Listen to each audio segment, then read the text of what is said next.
I think we'll start. It is a little bit packed because I found out that packing 30 years into 50 minutes is a bit problematic.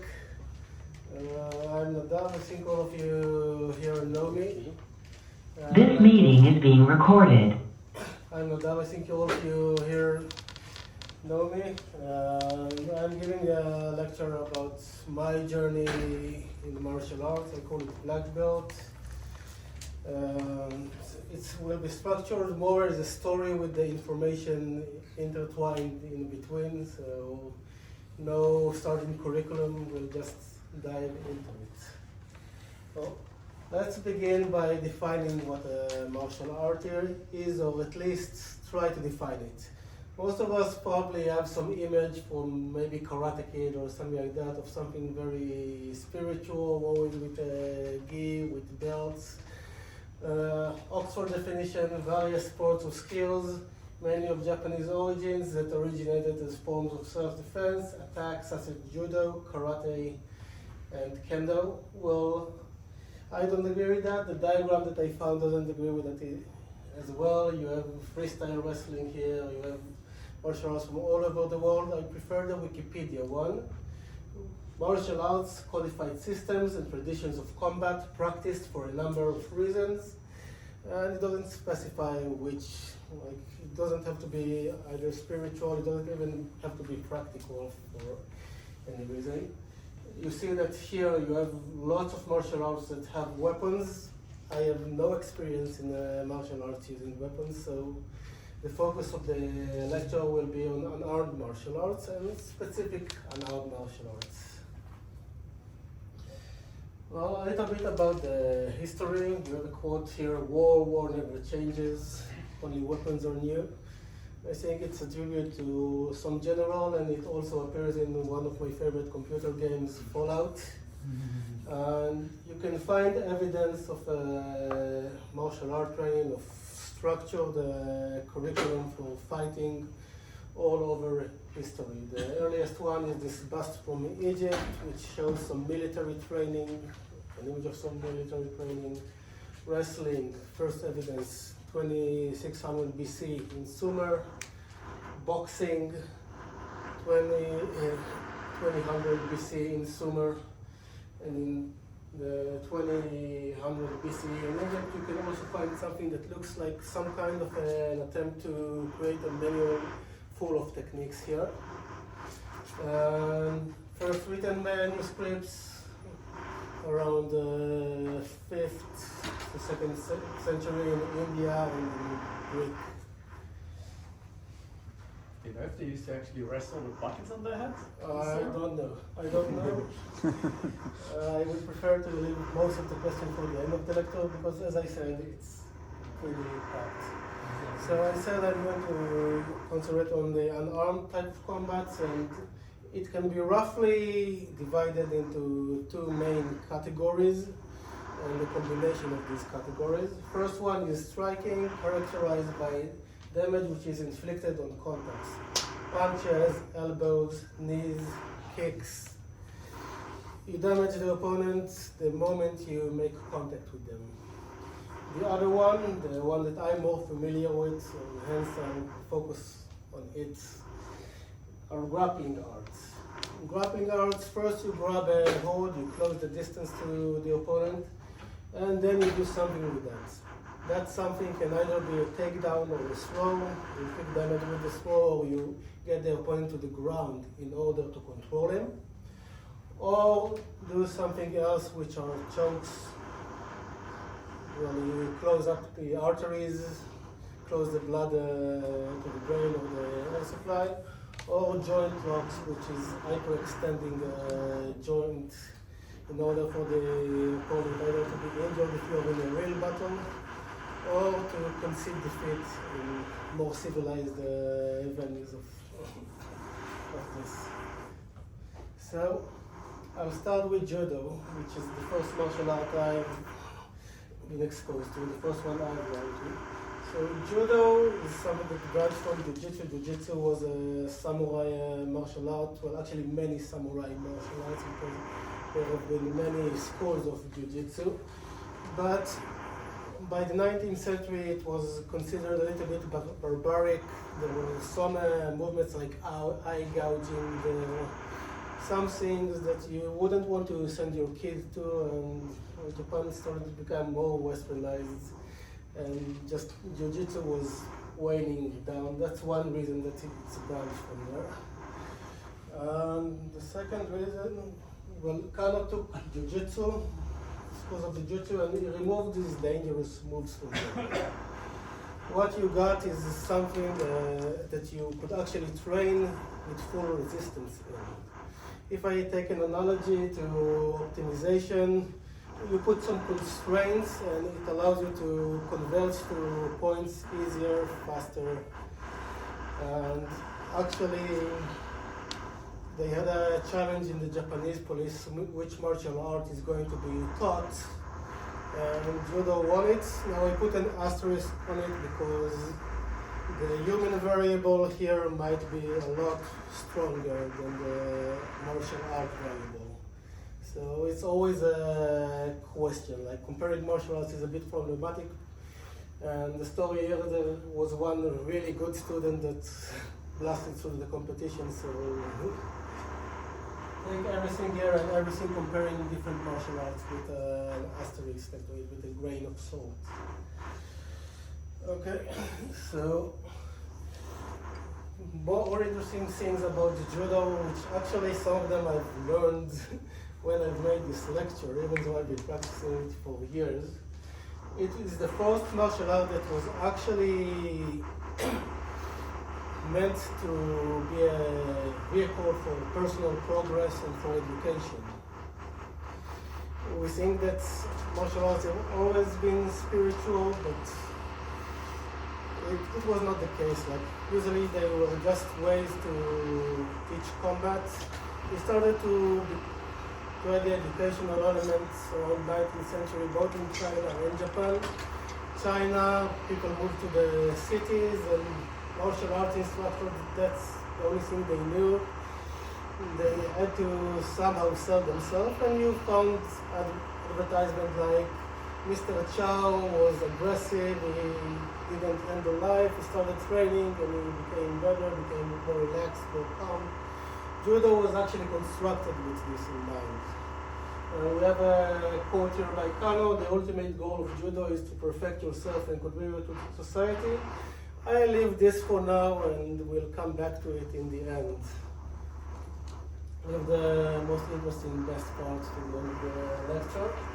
And also, judo is the first martial art that you actually have a belt system. Black belt, this man invented it. It was to give motivation to students to show their progress.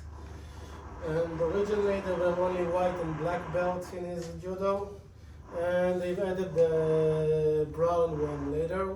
You know, colorful belts, we'll get to it later, but adults in Japan only have the white, brown, black, and the senior red ones, which are for people who train for like 50 years.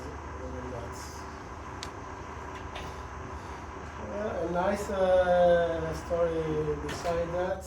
I titled this Judo because in the in the gender arena, the person who brought judo to be a accepted women's sport, it was considered a little bit too barbaric for women in the beginning.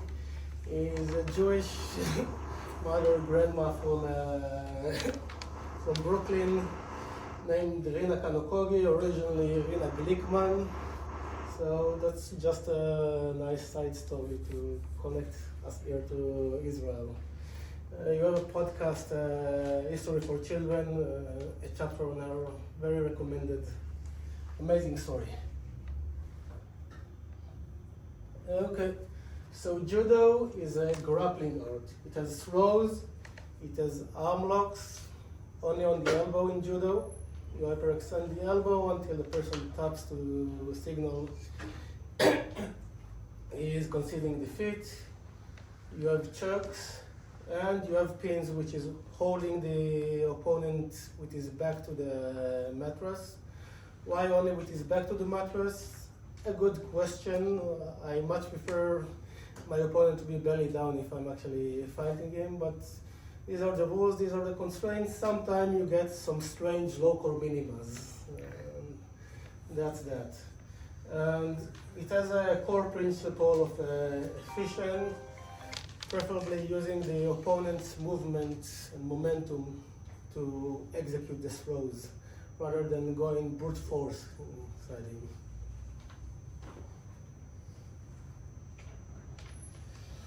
Well, the common practice of judo, you start with a warm-up, you learn how to break falls, then you drill techniques. Philosophy of judo is to do something called uchikomi, which is like repeating the movements over and over again, sometimes hundreds of times until all of your energy is drained from your muscles. You do it as a warm-up in the beginning of training. Then you have a section which you would train ground techniques, pins, submissions. You spar from the knees, and at the end you would get to the main course of judo, which are standing techniques. In judo, you always teach the technique in parts. Kozushi, off balancing the opponent. Before you do any technique, before you do a throw, you actually have to get the opponent to where you can throw him without breaking yourself. And actually most of the fights, most of the arts, in my opinion, is done in this part. How to maneuver your opponent to where you can actually throw him. After that, Sukuri, the movement which you actually lift the opponent, either put him on you or off balance him, get him on the way to the ground, and finally the throw itself. So you teach a technique, then you would do some static drilling, then you would drill it in motion, like instead of on the place, you would move with your opponent and enter the techniques while you're moving with them. And finally, usually there will be a sparring session, only standing, usually because, well, you cannot allow people to be on the ground where other people are throwing themselves. It will result in injury.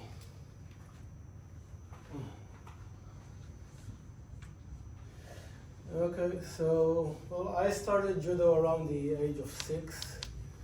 What happened during this time, 92, Oren Smadja and Yael Arad. Yael Arad won a silver medal. After that, Oren Smadja won a bronze medal, the first medals Israel ever had in the Olympics. To this day, judo is one of the top Olympic sports in Israel, along with gymnastics and I can't remember the word for shites. Some kind of surfing. Yeah. I actually can't remember if I started doing judo before that or after that. I actually got to the conclusion that I started a little bit before that, but judo started to become very popular in Israel after that. So I started in 1992. The judo was practiced mostly in school gyms. You will come, you will put the mattresses on the ground there, you will fold them at the end of the last practice. Instructors, most of the time, part-time instructors. High schoolers would do it as a part-time job. I had an instructor for 3 years. His main job was a mailman. During these years, I had like 5 or 6 regional competitions. Won the first 5 of them, much to the amazement of my instructors at the time. Used to be erudite. My mom used to call me an astronaut. The last one, I got silver. And I actually left judo after that. I had a scheduled class, skipped class, and they had some social program that clashed with that, and I thought it would do me more good than doing that. In retrospective, maybe a mistake, but you don't know that at the time. And no one pressured me to stay. No one even tried to convince me to stay. I think my mother Was afraid because I had some sort of head injury a year before. I actually had a window falling from the second floor on my head in school. Unrelated to judo. Unrelated, completely unrelated to judo. 3 months of being at home with various amounts of headaches, some of it faked probably, and ended in a epileptic-like seizure. Happened only once, but probably one of the reasons no one pressured me to stay from my family. And well, the instructor, I don't even know if he had my home phone. We didn't have cell phones there. You know, well, I left it at around 1997. I had a green belt. We moved apartment 1998. A few years after everyone else got it, I got cables. What you had on cables is pro wrestling, something theatric known to be scripted. And you have something called Bushido, which was sold as the real thing. Now, I don't know if everyone knows, but it's scripted as well, but they would kick the hell out of each other. Right? They would actually execute the moves, but the outcome was predetermined. Got me the issue to do that. I would play wrestling in school.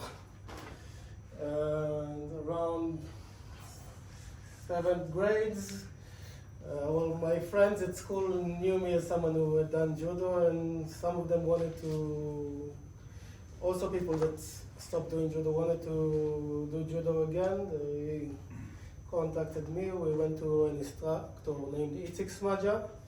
If the name Smadja is familiar, he is the brother of Oren Smadja. And we came back. After a year, the only one that still practiced judo from these people is me. Big difference, the Smadjas are full-time instructors with a network of clubs all over the area of Netanya, the Sharon area. They do it as their full-time work. Training venues were still community centers, sports gym, style like that. I had 2 practices a week in these gyms, and 1 practice at the weekend with people from all over the network coming to another gym in Tzoran. Well, so I went back there. I was awarded I was awarded the blue belt pretty fast. And this is a good place to speak about belt progression in judo. So, as I said, in Japan you only have the white, the brown, and the black belt. The colorful belts were first added in Europe as a way to make kids not too frustrated. It was later added in Japan as well. Japan, I think, is the country with the highest rate of child suicide in the world. I don't know why it is. To go from from the white to the blue belt, it's mostly the instructor discretion and very, very structured curriculum. You need to know this technique and this technique and this technique to get to each stage there. Now, something else happens when you get to the brown and the black belts. You actually have to get 10 points. How do you get these points? Well, you either win 5 matches in competition. If you win over someone in the same belt, you get 1 point. Someone with a belt higher than yours, 1.5 points. Someone lower, 0.5 point. There could be 4 or 5 official competitions a year. If you are good, you might get each belt progression in about a year. By the age of 18, you might be a black belt in judo already. How does a judo competition day goes? Well, you start with a weigh-in. You must be below. Judo is divided into weight categories and gender categories. And you have to come on competition morning below an allotted weight. I usually weighed 81 kilos when I was a teenager. Worst thing about it, the biggest competition was in Hanukkah, usually at the last days of Hanukkah, so I wouldn't eat sufganiyot. But I was a teen, no. The structure was an elimination style bracket. You win, you might actually end your day there. If you had the luck to lose to someone who got to the semi-finals, you would have another opportunity to go to a mini bracket and opportunity to win bronze. Matches, there were 5 minutes of net time with golden scores if nothing had been achieved until the end of the initial 5 minutes. And the unique thing about martial art competition, there is something of a knockout condition. You don't have it in other sports, but if a certain condition is satisfied and the match ends immediately, in judo the most common one is being thrown on your back.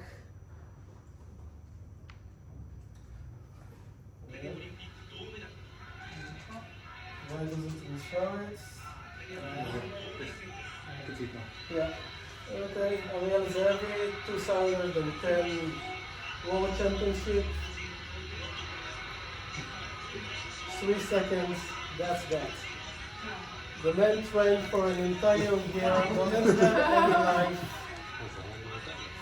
And one moment of missing concentration and it's over just like that. That's soul crushing. What?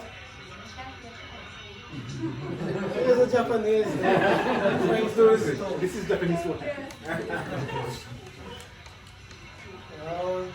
That's a bigger tree than I am.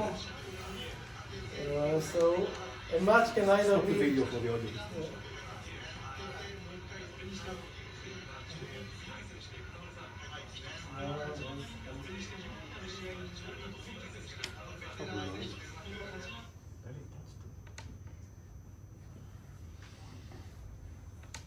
So a match might be grueling 5 minutes, and 5 minutes sounds like a short time. Believe me, it is not. Even when I was in good shape, I would end up spent after 5 minutes plus golden score if I reach that. What is DQ?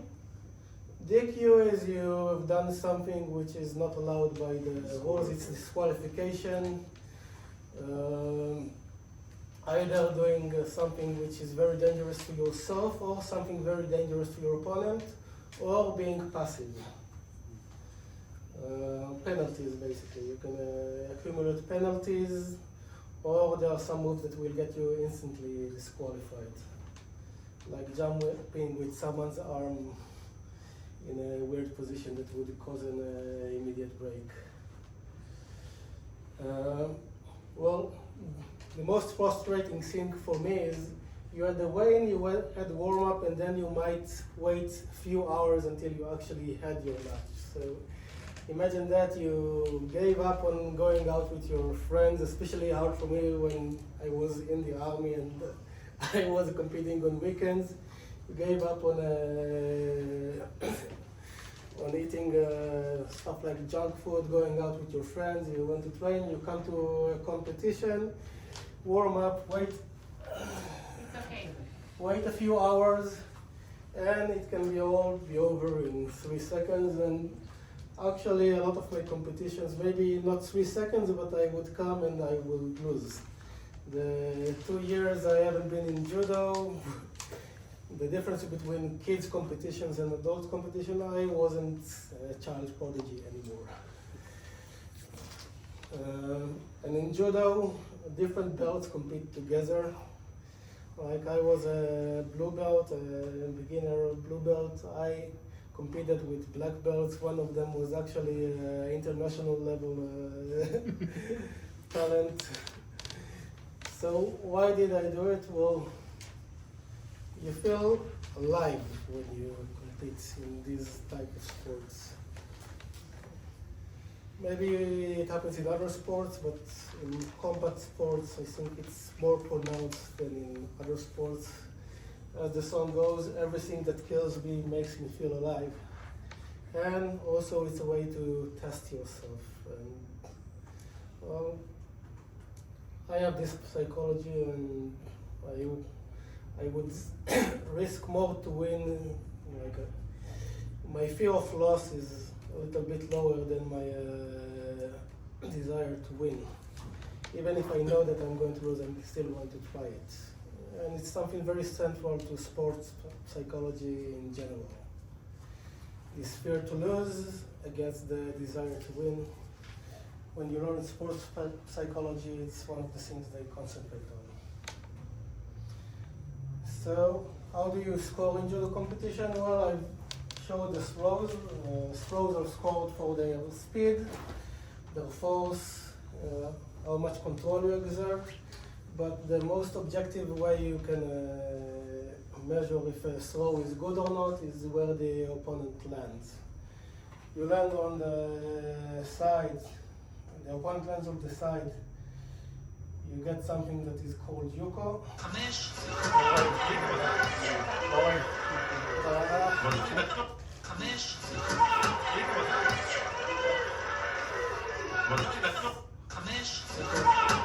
Here is probably when you make contact with the ground, it's called the Yuko. Some people like it higher scoring that, but I would call that a Yuko.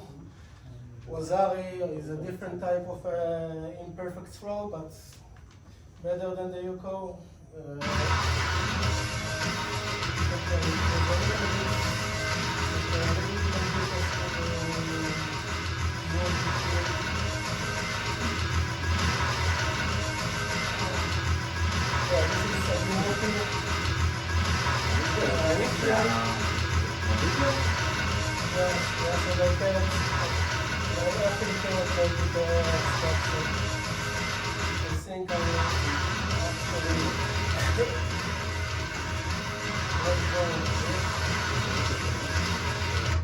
Well, I have no control over the sound volume, so I will actually let go of the desire to do that. Okay, so throws that the opponent either lands on the shoulder or lands on the shoulder and then on his back, or with the back is not completely on the mattress, is something that you get a wazari, an almost perfect throw. Two wazaris mean ippon. Ippon is the knockout condition I've discussed. And if you get a throw which is completely on his back, fast, and you immediately get an ippon. You've seen one done to Arik Zaghi. I had another nice one of Sagimuki here. By the way, Sagimuki was a child in one of the clubs I trained in. The team used to take him to the weekend trainings when I had a car. What about the other types?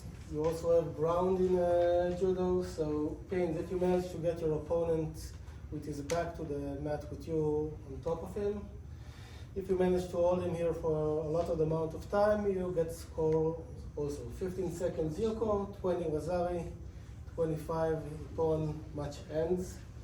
And the last things are submissions, either chokes, they are allowed after the age of 11, or arm locks. In judo you only have arm locks, they are allowed after the age of 15. An opponent can concede the match by tapping on his opponent, or gasping his pain, shouting the referee will immediately stop the match, or in case of a neglectful referee or opponent, it will either end in the opponent passing out or having his arm broken. Happened to one of my opponents once. Not a good feeling. I had a match against one of the friends from our gym in the same competition. I just didn't go for that technique even when it was there. Because one thing to break someone that you don't know, another thing to do it to a friend. The thing is, I was the ground game was probably my best weapon, but and better than a lot of the other people in judo in Israel. But you don't get a lot of time to be on the ground.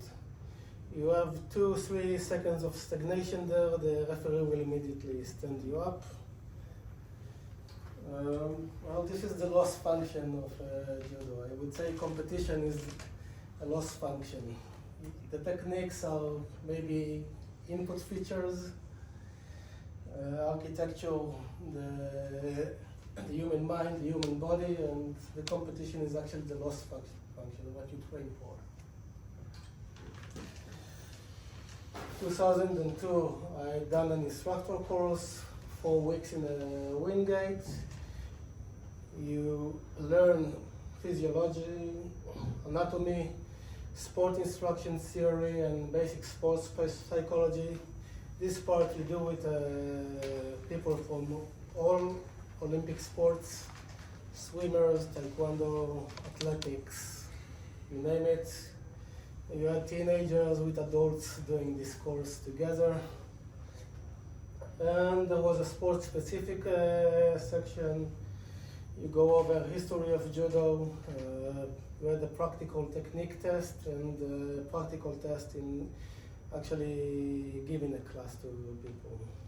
Mine, they simulated the people to be like 5-year-olds. And that's that. After that, I was part of the club's staff, the Oren Smaja club. My last year at high school, I would go 2 or 3 days a week to work as a judo coach, training kids. Very, very hard work, but well, better than doing McDonald's, and the salary was a lot higher. I think the minimum wage was like 18 or 21 shekels. I got 30 if I was doing it in tandem with a head coach, and 50 if I was doing it on my own. You also had additional work as referee in gym competitions. Hard work mostly because if you had seen the Yuko landing on the side and Wazari, it was hard to not screw someone unintentionally because the differences are very minute there.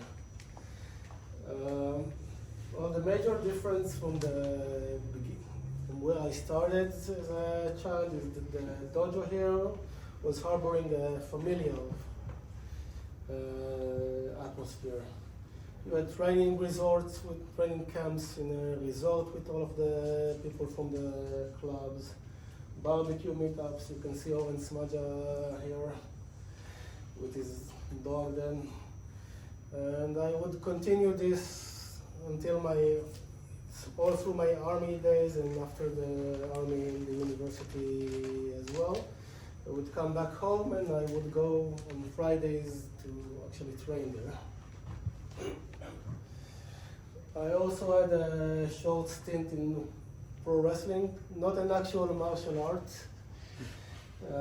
Theatrical, result is controlled, basically a TV drama with flashy, quasi like martial arts moves, which need cooperations to do relatively safely. I say relatively because if you look the injuries, they're horrific, city. And this one I stopped when I got drafted to the army. Well, I would come back every 2 or 3 weeks being in a tank corps, so no time for that. Well, something that, well, I will finish the judo before getting in depth into Brazilian Jiu-Jitsu, but I would put it here because Wow, you know the Ran. I see Ran Chodnik? Yes. Yes, a good friend. Also, So, near the end of my military service, Brazilian Jiu-Jitsu guys came to our gym to train with us. They wanted to hone their throwing techniques. And like I told you, my best weapon was my ground game. I got smashed by them, like 5 minutes, maybe 5, maybe 10 times that I tapped to them.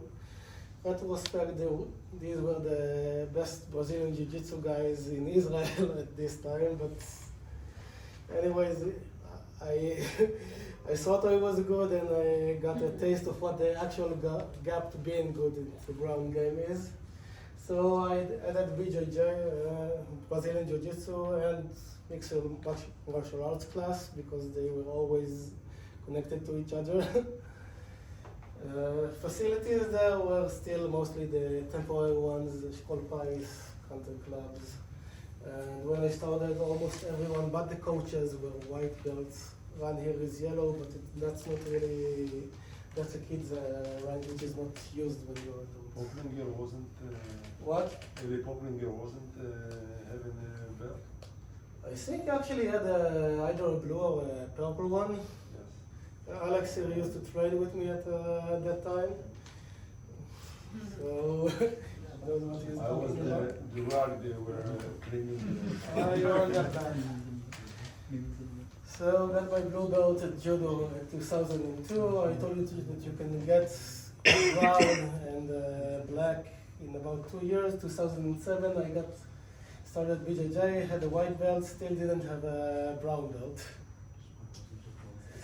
Well, after the army, went to the Technion, and the university have judos as optional courses.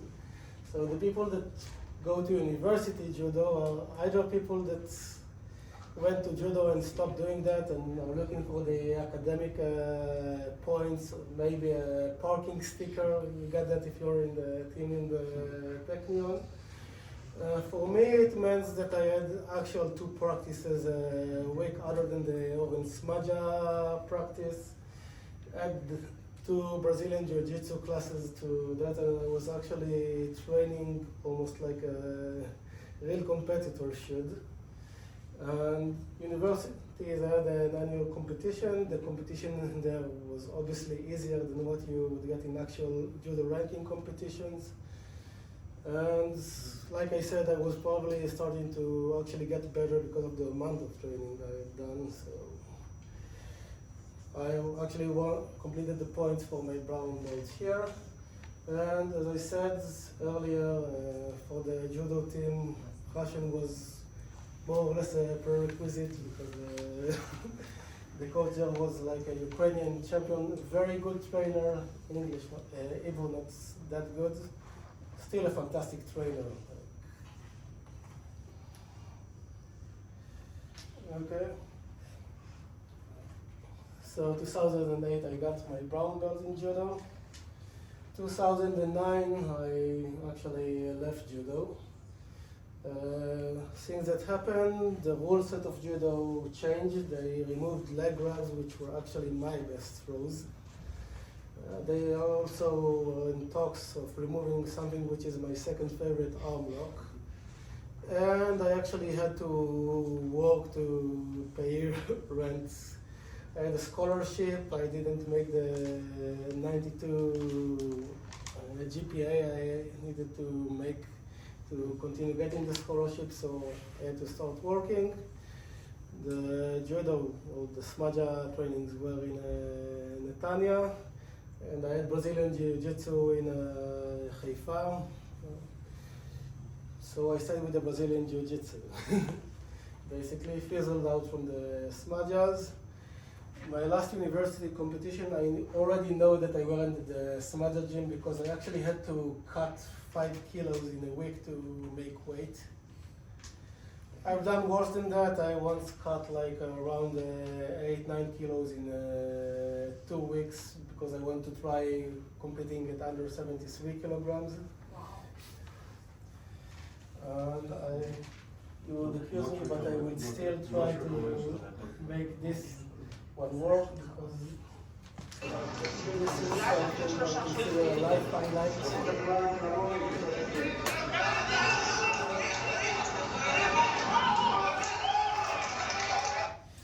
I was a brown belt. The one I competed against was a black belt.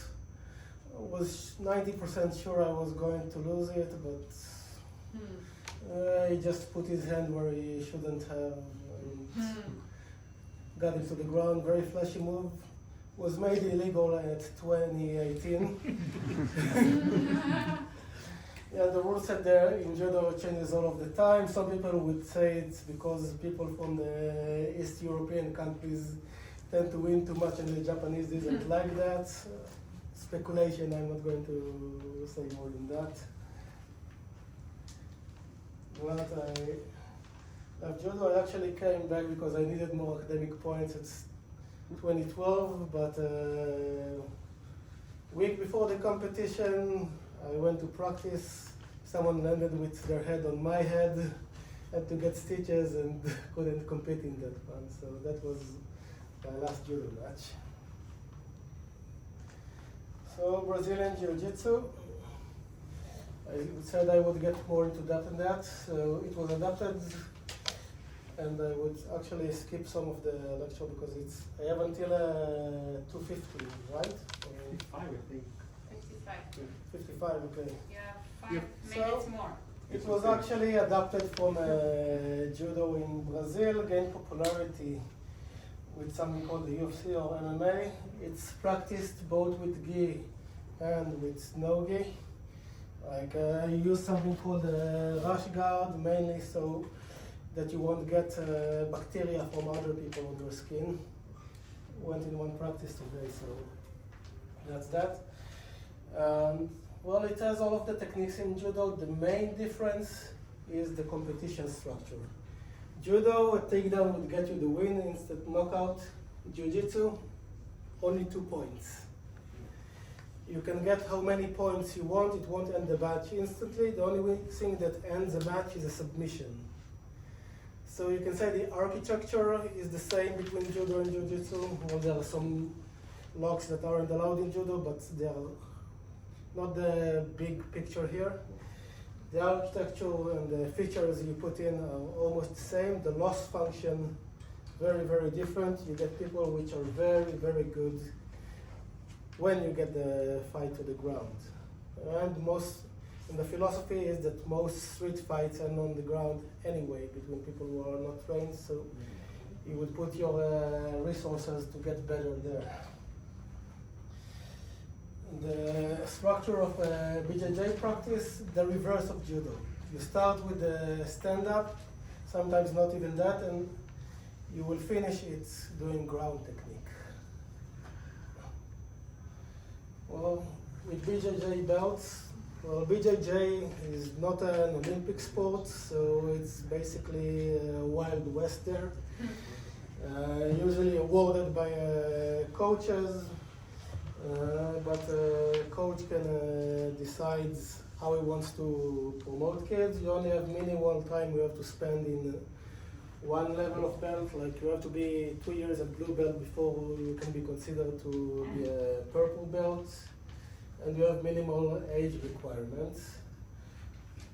But I would say the belts there are more practical than judo because you actually divide the competition according to these belts. At least in IBJJF, which is the main organization. You have other organizations which are not divided, but use it for that. So, a fun fact, I am actually the Israeli champion for 2011, but at white belt. A bit about, well, I would skip that. I would say that MMA rise in popularity in 2004. Why is it relevant? Mostly because what happened is the local gyms started to turn into big gyms. You have a curriculum here for the gym I'm practicing at, and this is only the youth schedule. There is also an adult schedule. You have gyms that instead of going to a school and training in something that is a hook basically, they have everything. They have boxing, Muay Thai classes, Jiu-Jitsu classes. Interestingly, Judo is not there. Judo is still practiced basically as a hook in most places. Also I have capoeira, freestyle wrestling, and MMA. Interesting thing to note here, people who train for the mixed martial arts, which includes all of the other martial arts, Usually they train separately at each martial art, and then the mixed martial art practice is a bit of a fine tuning. So it's like a conjugate gradient optimization. You go in one direction, you go in another direction which is perpendicular to the other. At the end, you do fine tuning to tie it all together. My belt promotions, well, my first one, the blue belt one, was actually a technique test.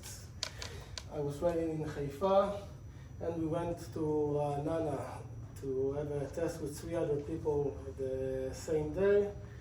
That's the only belt I have that I have a diploma that says I actually got that belt.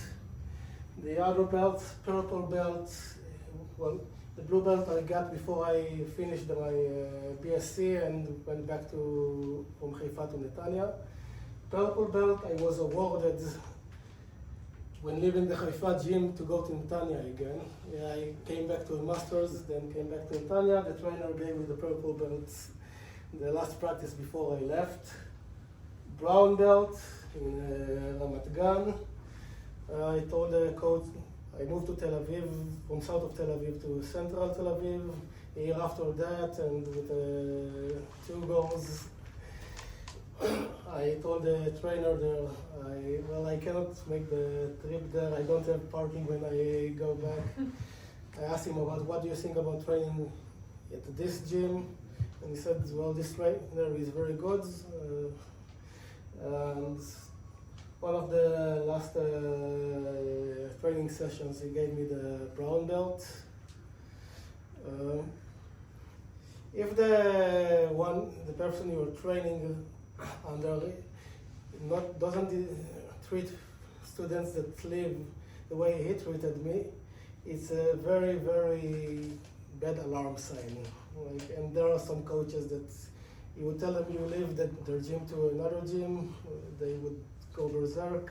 But I had luck to train only under decent coaches.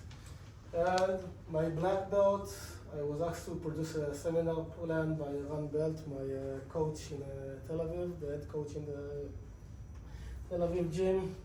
I think I was probably the only one that was like me and the 2 persons that got the black belt at this session. Were probably the only ones that were asked to produce that. You can find it on my computer still. So I got my black belt. So I said I would get to the interesting stuff at the end. What are the educational benefits of going to a gym and practicing techniques that could hurt people? Well, if you go to the ideal by Garo Kano, mental and moral education, and you get discipline. In order to be good at a martial art, you have to have discipline and preservation.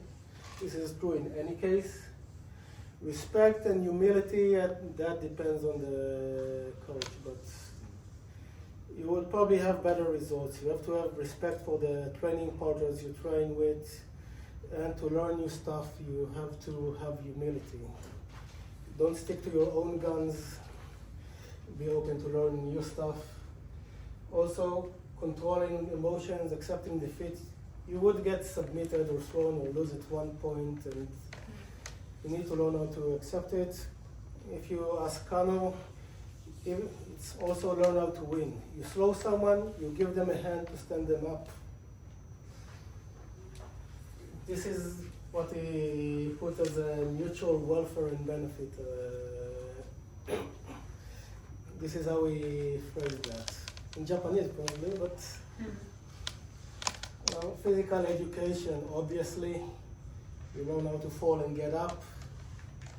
You build resilience. And according to what he envisioned, the principle of being efficient in your throws, using resource efficiently should translate to society as well. My shnecker on this, it depends heavily on the instructor you go with. The people that go to martial arts class, they are put in a very vulnerable positions in lots of cases. Losing in martial arts is a little bit harder than losing other sports, having primal at your brain. And some coaches, I told you about one red flag and there are other red flags. So if you want to go to martial arts, first go there, look at one class, talk with the coach. Either if you go there, doubly so if you send your children there. I know at least one friend that got burned, stopped doing jiu-jitsu for a few years and came back only in COVID time when he spent time in Thailand, like 2 years in that, and that's because his gym was operating like a cult. Also, you might get overconfident in your abilities in a real fight. The best self-defense is either not to get into a fight or, I don't know if Razi is here, but run away from there. You don't know when the other one will use something well, armed. Other benefits, fun and friends. Well, this is me at a Haifa gym 2 months ago. I visited there, called my friend, do you want to meet up? He said, yeah, of course, why don't you come and give a class at my gym? And you have a worldwide community. This is actually a BJJ Slack for Apple. This is me when I was traveling Australia with my wife. She would stay and walk at the evenings from time to time. I just went to gyms in Australia there and practiced there. Well, epilogue, while I was writing this, I received my 2nd degree black belt.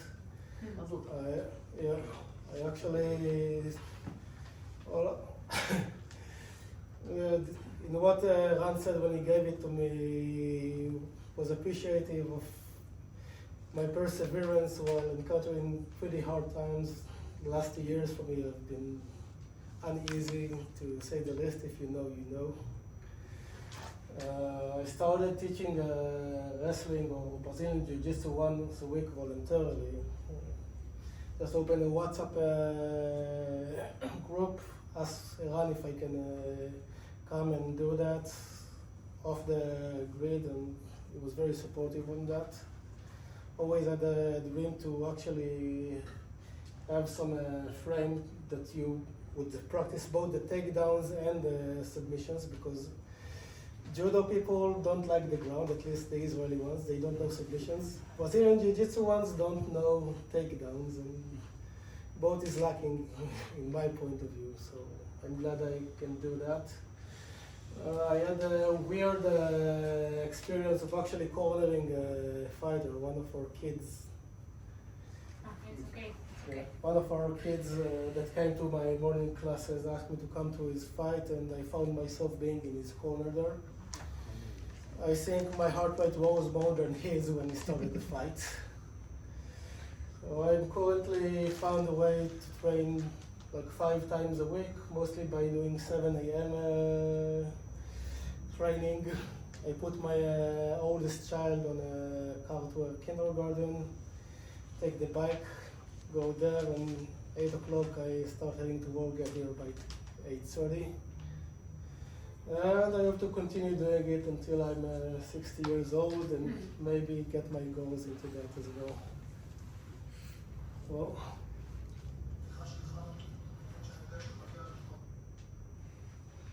okay, any questions? No, we don't have a lot of time, but if you want to ask something, then now would be a good time. I've caught a lot of content from this lecture, like effectiveness of martial arts and stuff like that. If you have any other questions you want to ask. Any comments on the effectiveness? Well, it depends for what. Like Judo is good. Like Judo is very, very good if people wear long clothes. Better than wrestling. You would very effective in Russia, in Japan for that reason. Very, very hard in warmer countries. And like I said, evaluating this is a little bit problematic. MMA, UFC is the closest thing you have to evaluation of all of the martial arts. And it doesn't measure effectiveness of one martial art, but you can see a statistic of what base martial art led to a more successful fighter. And also it doesn't translate to real fights as well, because in the UFC you cannot hit the back of the head or the spine. They would stand you up if you're passive on the ground, so it's hard to evaluate, but wrestling is the best base that they found. Everyone here trains everything. Like, there is no fighter right now that doesn't train striking, wrestling, submissions, but wrestling is the most successful one. After that, Brazilian Jiu-Jitsu, kickboxing after that, but everyone trains everything. So do it for yourself, like more than you do it for effectiveness. It also helps to diffuse fights, because you feel confident in yourself that if you would get into a fight, you might handle it. I actually had the unfortunate incident of my friend trying to get me into a fight with other people. And I just lifted the person and didn't put him down, because that would have escalated the situation. And we shook hands, laughed, and went away. If I didn't do, well, if I didn't go with my friend, he would probably get into a fight himself. And if I didn't have the presence of mind to look for the peaceful solution there, it might have ended really, really badly. Ever dabbled in that's striking? advice. What? Ever dabbled in striking arts? Oh yeah, I do striking. If especially now, after all, when this kid started wanting me to corner him, then I do boxing once a week. I do MMA once a week. I actually had done it at other time frames as well, if it was after the Brazilian Jiu-Jitsu. But it's something I would never get competitive about, because I don't want the brain damage. It's fun, and you can train it safely with gym boxing gloves and in low intensity, but I wouldn't go and compete in that. So it's not my main sport. Okay, I'm going to Arnon's farewell. Thank you.